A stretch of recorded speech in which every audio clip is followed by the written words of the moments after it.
everyone, welcome back to my channel. I am Istari and I'm here yet again to react to the Lord of the Rings behind the scenes. This is dish number 2 and I am watching video number 8. This is editorial assembling an epic.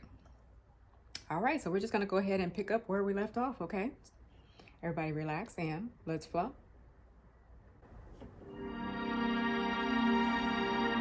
Assembling Newline said early on that they wanted a roller coaster of a movie, and that was in the back of my mind constructing it. September '99 I started, a week before the shoot. It was a big unknown, huge unknown. We didn't know whether we were going to have 3 million feet of film, million feet of film. New Zealand films I've done in the past, tops has been like 500,000 feet of film. We're getting avid storage, we're getting 1.5 terabytes of storage set up and 6 avids hooked together, just gearing up for the biggest thing any of us have ever seen. The size of the project was quite amazing. The amount of footage that was turned over through the cutting room was nothing I'd ever seen before. Normally we'd have a ratio of 12 or 15 to 1, but on this I think we end up at 150 to 1, so that's a lot of film. Some stages we had like 7 and 8 units out shooting, all producing footage. How many units have we got? I've lost count.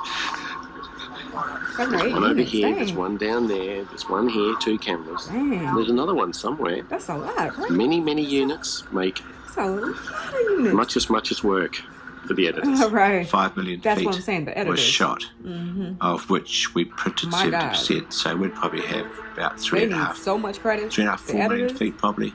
We actually took editing equipment out onto location and followed Peter around. Peter was flying a chopper alongside, and he did an approach to Edoras. I think he was planning a shot as he sort of choppered in up the valley towards Edoras, a sort of tracking shot into Edoras. And so we landed there, and we were editing in a couple of hours' time. We set it all up and dumped the computers there. We're there for 4 or 5 days. Then the cut's done. We're out to Wellington. Really? Still waiting for Peter. On a normal movie, your dailies are usually about 25 minutes long. Very important to watch the dailies because you do have to know what's being photographed. You have to know whether it's in focus. You have to look at the performance of the actors and start to feel the film coming together and the characters. It's all very important information for you to know as you're going through. But we had a real difficulty on our film. It's because of all the units that we're shooting. And it was obviously vital that I watch what they were shooting too, because I had to know what the other directors were actually doing. Okay. Our dailies ended up being usually 3.5 to 4 hours long. I mean, if you can imagine that every day at the end of work we had to sit through screening that was as long as Ben-Hur. I think the largest amount of film to go through the cutting room in a day was 50,000 feet, which would equate to, I think, roughly 8 hours of dailies or rushes. Usually Andrew, Leslie and myself were the only ones awake. Survive? Did at they the sleep end of it. We slowly, at all? as the 4 hours unrolled, there'd be a chorus of snoring starting to happen. I know that Barry Osborne used to loyally come to dailies every single day, but usually by about halfway through he'd be gently snoring behind us as well. I mean, how can you not? I was sitting there watching it, the horse chase sequence, which has ended up quite a brief scene in movie 1. It's, I think, about a couple of minutes, if that. And there was hours and hours and hours of these horses charging around in circles. Someone had asked, how much more of this is there? And someone up the back said, I think there's one more reel. But meaning 10 minutes, actually. There was another 2 hours of it to go. At the end of that screening session, I was feeling a bit homesick. I went home, rang up the travel agent, booked a ticket back to Sydney, and I just had to go home. It was, I heard that. Too many horses. There were some scenes that Peter, he really just wanted to be with me when I cut them. For example, Boromir, when he gets shot, he gets the arrows in him. I'm trying to tell you. He said, don't touch that. I'll come and cut that with you. We'll go through the material and we'll pick every moment. And I said, okay. So I put it aside. Time went by. Eventually, it was getting close to the point where we had to have an assembly. There's just no way in the world. I won't tell them, I'll just put it together. So I shut myself off for a day or two, put that scene together. And it's as it is in the movie. It's never been changed. Peter never looked at the dailies. We never went back there. So I was quite pleased with that. After a couple of months of cutting, you get to see a pretty tight version of the film that matches the script. People might think, well, that's the film finished. You've matched the script, and that's exactly what you want. But it's not. It never ever is, because at that point, problems with the script start to show themselves. That bits of the film start to drag, that you put things in the script that are repeating the same piece of information twice. It's redundant. Things that you shot, with the best intentions, you realise you didn't actually need. The story had to work for people who didn't know anything about Lord of the Rings. People who had never read the books, had never heard of Frodo. They had to understand the story from the first minute through the end. We had to make the film work for them. Obviously, the people who haven't read the books, they aren't going to miss things that aren't in the film, which were in the books, but whereas the fans were. So there was a kind of a tension between those two things. Well, it's none of our concern what goes on beyond our borders. Keep your nose out of trouble, and no trouble will come to you. The first assembly of the film would be 4.5 hours duration, all the material together. That's a tight cut of the film with all the scenes in there. Peter always worked on the principle of, if you've shot it, it should be cut and it should be going to go into the movie in the first instance. So he wanted to put the whole movie together with everything in it as the first option. And then obviously it was too long. We all looked at that and we thought this is too long. Everyone agreed it was too long. Yeah. And the next process really was to start figuring out where it's too long and whether there's any elements of the story that aren't clear. This amount of material, you're conscious of how long an audience will sit there in cinema. And I think this is a special film, but 3.5 hours, 4 hours, it's just not a commercial reality. The epiphany we had. Listen, it was a commercial reality for me because I watched it. It's like 4.5 hours long. And we spent a day together in Peter's house, and it was sort of rebashing out the story, on paper, Frodo-centrically. And when you did that, suddenly you didn't have to argue about the relative merits of individual beloved scenes anymore, because it became immediately self-evident what had to, quote, go. Anytime in the movie it goes away from Frodo, and it's not about him, or about the ring, or about other people's impressions of the ring, then we've got to have a really good reason to have it in the movie. And obviously there's scenes that we have to have, when Gandalf goes to see Saruman, and there is definitely moments where it goes away from Frodo and the ring, but those are completely essential parts of the story as well. So we started to trim away material that wasn't directly related to that Frodo story, and that's really how we arrived at the theatrical cut of the film. From there on, there were a few more pickups, and it was a process of refining it. At this stage, everything that came out was pretty painful. There's a lot of little things from the book, which even things that set up events in film too, like Gimli falling in love with Galadriel, the gift giving in Lothlorien when they leave Lothlorien. Iconic moments from the book, I think. They're great scenes. There just wasn't room for them all, so we had to toss some. On any film, it's always the beginning and the end that you really struggle with. At the very last minute, after we showed the picture for the last time for the studio, as Peter was leaving for London to score the picture, we were faced with reinstituting the prologue, and it also meant recutting the prologue and adding in some new visual effects. Look at that. This is in June, very little time to do all this incredible amount of work. However, somehow, as always, the motto was, okay, we all know this is impossible, so let's just get on with it. And that's what we did. And John Gilbert packed up his Avid hard drives, and we set up an Avid in England where Peter was living. So Peter would go scoring during the day and come back and work with John at night to cut the prologue sequence together right up to the very, very end. And Howard would have to be peeking over the shoulder, kind of figuring out the score for this sequence as it was evolving. Usually on a film, we hit a lock date. There's no more money to continue. There isn't always the will to continue. I cannot contain myself. There was always the will to make it better. There's a lot to of the risk very last shooting end, 3 films changing at once. everything There was a lot of around. pressure Howard's in there to trying to get the music. obviously successful. The cut that you see in the movies is Just Peter's perfect. cut. Just I mean, Peter didn't. While New Line had a lot of opinions about the cut, there was never any actual interference in the cut. Peter was able to make the cut as he wanted it. A lot of the scenes that were deleted earlier on, maybe a year ago, are going back into the DVD. So how long have we been in the theatre and we're still not locked? Well, you don't know. Well, maybe. But when we pull them up, quite often we look at them and say, hey, this hasn't been subjected to some of the rigour that the rest of the movie went through. So we're going back, we're polishing them, tightening them up, maybe selecting different takes, getting the actors in to do ADR for new takes, rescoring them.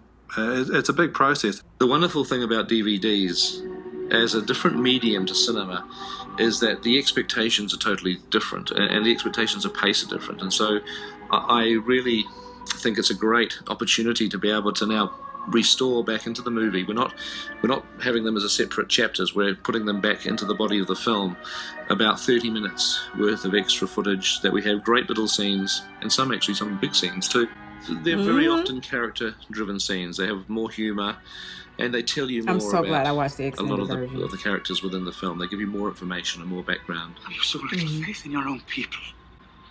Yes, there is weakness, there is frailty, but there is courage also, and honour to be found in men. But you will not see that. There are great scenes that came out, and you know it's going to be fantastic for the fans that when they're rolling down the DVD and they hit a new scene, they're going to get excited, I think.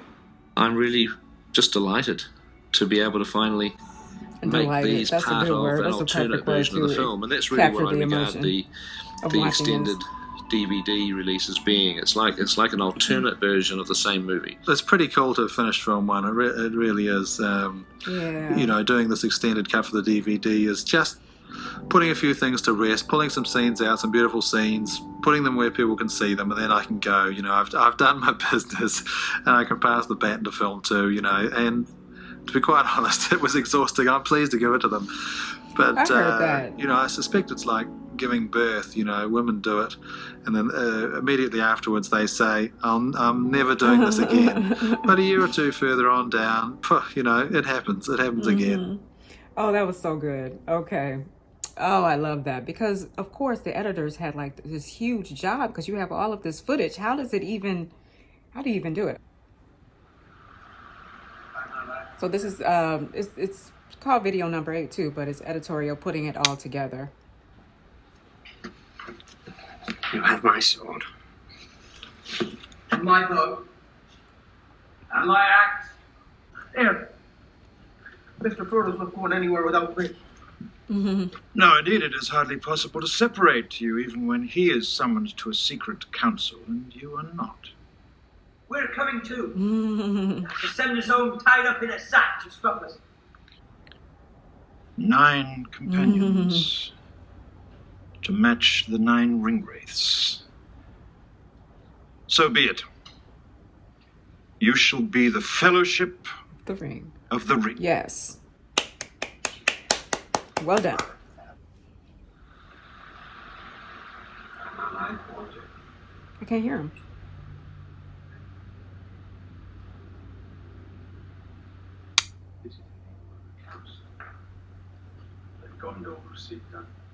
Here. Mr. Frodo's not going anywhere without me. You have my sword. What's happening? And my bow. And my axe. Mr. Frodo's not going They're anywhere doing the without same me. thing over and over again. And axe. We're coming too. You'll have to tie us up in a sack to stop us. Anyway. Oh, from different angles and Send us home everything, tied up in a sack to perspectives. stop us. This is what they were working with. This is the type of footage that they had to put together into something magical. I don't even know how you begin, because you have all of these different takes. You shall be the Fellowship of the Ring. Did you hear that? We're part of the fellowship. Great. Where are we going? When are we going?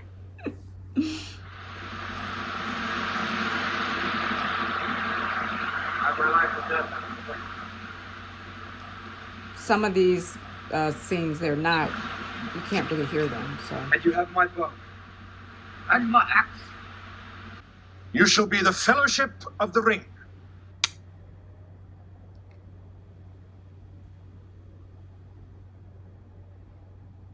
listen,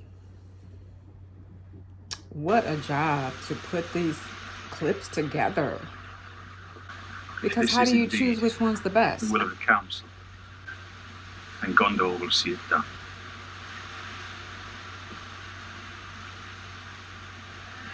Tails Knight! Last night. You carry the fate of us all, little one. If this is indeed the will of the council, then Gondor will see it done. No wonder this scene took 5 days. This is indeed the will of the council. You have to literally go through each person. What?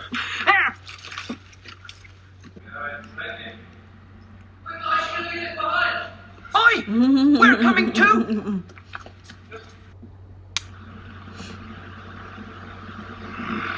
can't believe he's 6'1". I am. Carrying on from there. What? This is indeed the will of the council. You shall be the Fellowship of the Ring. Fellowship of the Ring. Did you hear that? We're part of the fellowship. Say it. Great. Say it. Say it. Say it. Where are we going? Motor.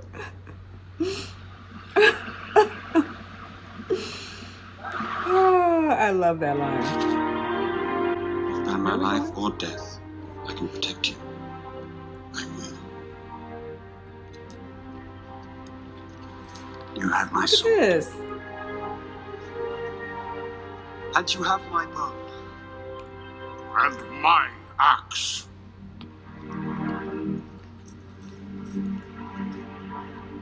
They did so well putting it together. You carry the face of us all, little one.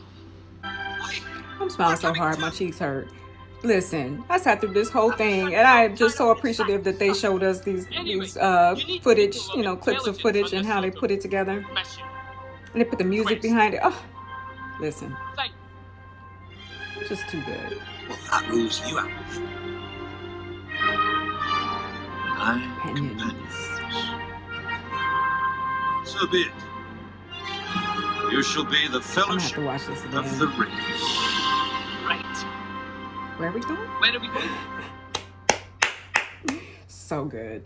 Okay, we're gonna go into the next one. Hold on. Digital grading. Even though the movie was shot on some amazing locations, I wanted to somehow just shift it, nudge it sideways from reality. New Zealand has got all this amazing landscape, which we obviously use to maximum effect, but nonetheless, it's still New Zealand. It's still a real country, a real landscape, and I wanted just to nudge it slightly into Middle Earth, which is an ancient world of 7,000 or 8,000 years ago, a world of myth and legend. And we had the incredible opportunity, certainly the first time that I've ever been able to do it in my life, of being able to do a digital colour grade.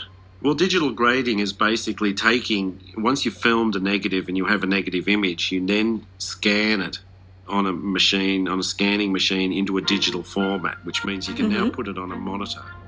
Right. And you can manipulate the image with a huge variety of tools. You can make it brighter and darker, you can affect the colours, you can affect highlights and shadows, and you can isolate some parts of the image, and you can basically manipulate the image in just about any conceivable way, and then you scan the footage back out onto negative. So what you end up with is that you started with a 35mm negative, then you finish on a 35mm negative, but you've been able to sort of influence the image in between. We set about figuring out who we could go to do that work, and we bid it out to a number of different places. It's an evolving area. We eventually hit upon someone I worked with on Matrix, Peter Doyle. The push for digital grading was twofold. One is straight up pragmatism. It's multiple cameras across many months of shooting with quite unpredictable weather. Right. And so you would have a situation where it is a dialogue scene and you would be intercutting between 3 or 4 cameras spread across a period of like 6 months. So digital was a tool that could basically just bring consistency to that, and to help take a little bit of the pressure off being able to shoot without a filter and get another half hour of daylight at the end, knowing that digital can just sort of pull it back in, knowing that it's a handheld shot and the focus just didn't quite get there. The actor just moved their mark slightly different, and it's a fast shoot, and that's the performance that has to be used to just know that we can get in there and just sharpen just that little bit. We ultimately did about 70% of the fellowship went through a computer. Not just talking about the special effects shots, I'm talking about just shots of actors. Drama shots actually got scanned and put into a computer and manipulated slightly. The elven characters benefited enormously. That when we had shots of, for instance, of Galadriel, we were able to make her skin this pearlescent kind of gleam, as if she had some radiance sort of coming from within her. The idea was to obviously get the look of the film to have this kind of storybook look to it. And this is one of the things that Peter Jackson would always kind of impress upon the post-grader, was that he would literally sit there with watercolors and say, this is what I want it to look like. It was one of Alan Lee's watercolors. So, for instance, in the scenes in Mordor in the prologue, we wanted to make them feel like they were antique, that they were antiquated. Not sepia-toned or that silent movie kind of look, but something that felt ancient. So we were able to treat the colours in a different way. And then in Hobbiton, we wanted to feel warmth and green. We wanted Hobbiton to feel like, you know, the perfect picture postcard. So we got the classic reveal of Hobbiton. We didn't set out to do that much to the shot. Even though it's Hobbiton, you would expect that you would actually want to add green. But what we've found to give a really warm kind of feel to it is we in fact take green out. A little bit of magenta tends to like permeate in, which then sends some of the greys slightly magenta, as you can just see coming in there. And then what we do is take those magentas and then sort of swing it into a gold world.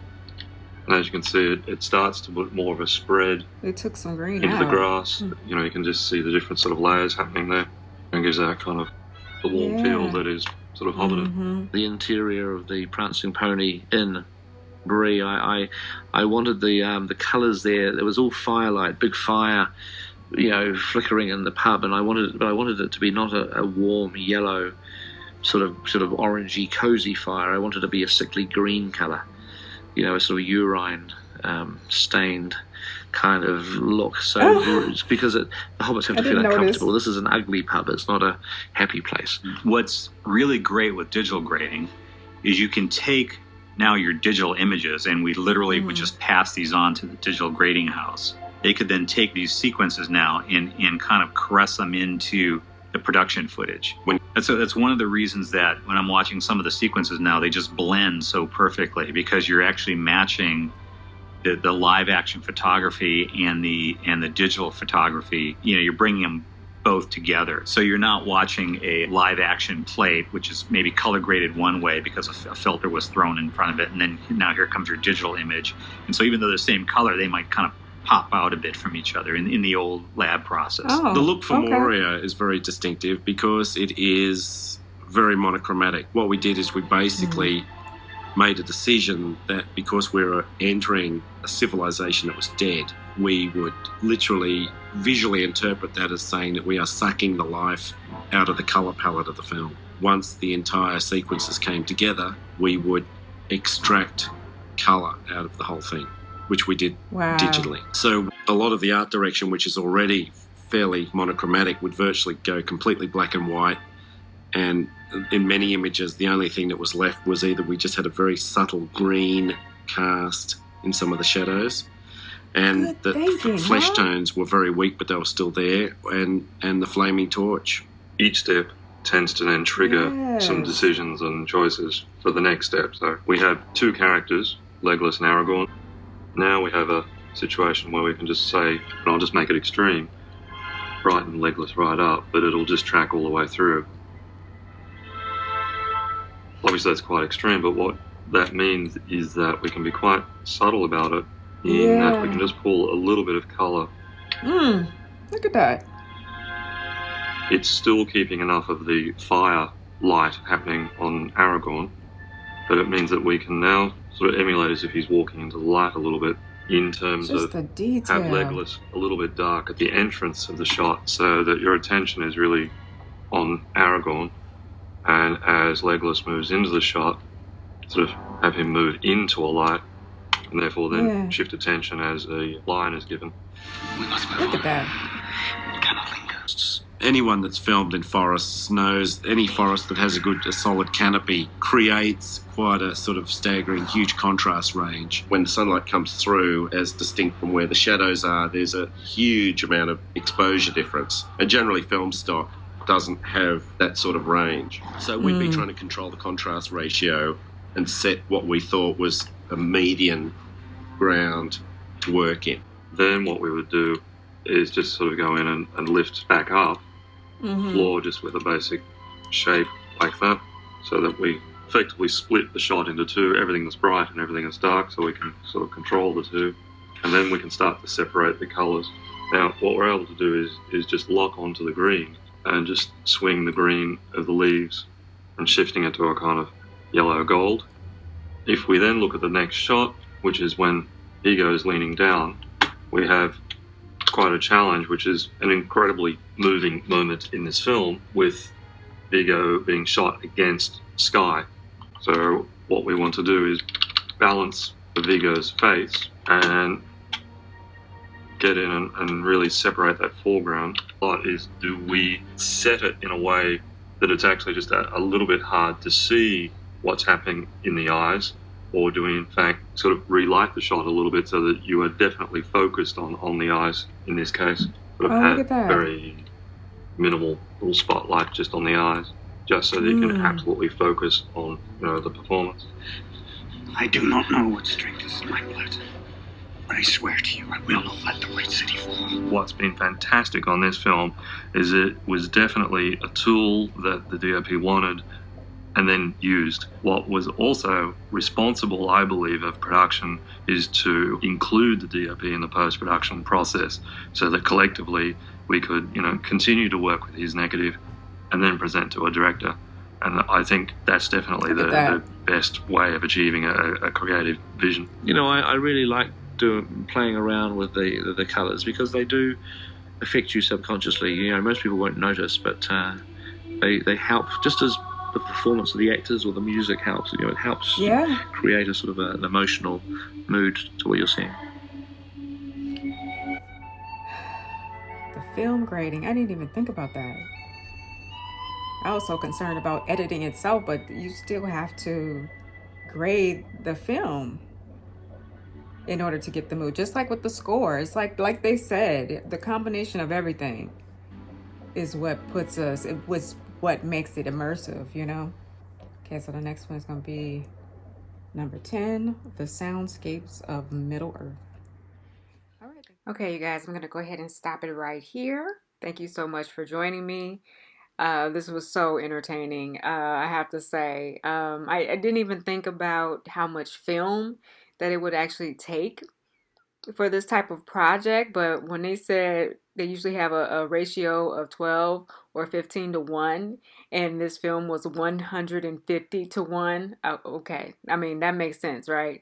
Considering that this is like such a huge epic saga. It took 7 to 8 units to film this. I didn't realize that they created that many units. I remember them saying they had to create another one, but 7 or 8, that's a lot. And of course, because they had so many units, that made for, what did they say, 3.5 to 4 hours of dailies every day. So they had to watch that after a full day of filming. And so I'm like, nobody got any sleep on this project for what the duration, a year and a half. Yeah, I thought it was hilarious when one of the men said that it was just too many hours of editing and he just had to leave. He left after one of the dailies that was, you know, seemed like it had endless hours, and he went home. And I don't blame him. I know he was just done. But I really did appreciate seeing that. I love that they even included the raw footage, that whole entire video of just like clips of the same scenes from different perspectives. Oh, that was wonderful, because it showed us just what the editors were actually up against, right, with this project, because they had so many clips to have to watch through and find the best ones in order to pull it together. And they did. Oh my goodness, they pulled that off so well. What an impossible feat, but they did it. Didn't they say that at one point? Well, we know it's impossible, but so let's just do it. Oh, it was just wonderful. I loved also the fact that they mentioned that they were literally editing all the way to the very last minute. It was so funny seeing the little snippet of Howard Shore trying to come up with a score on the spot.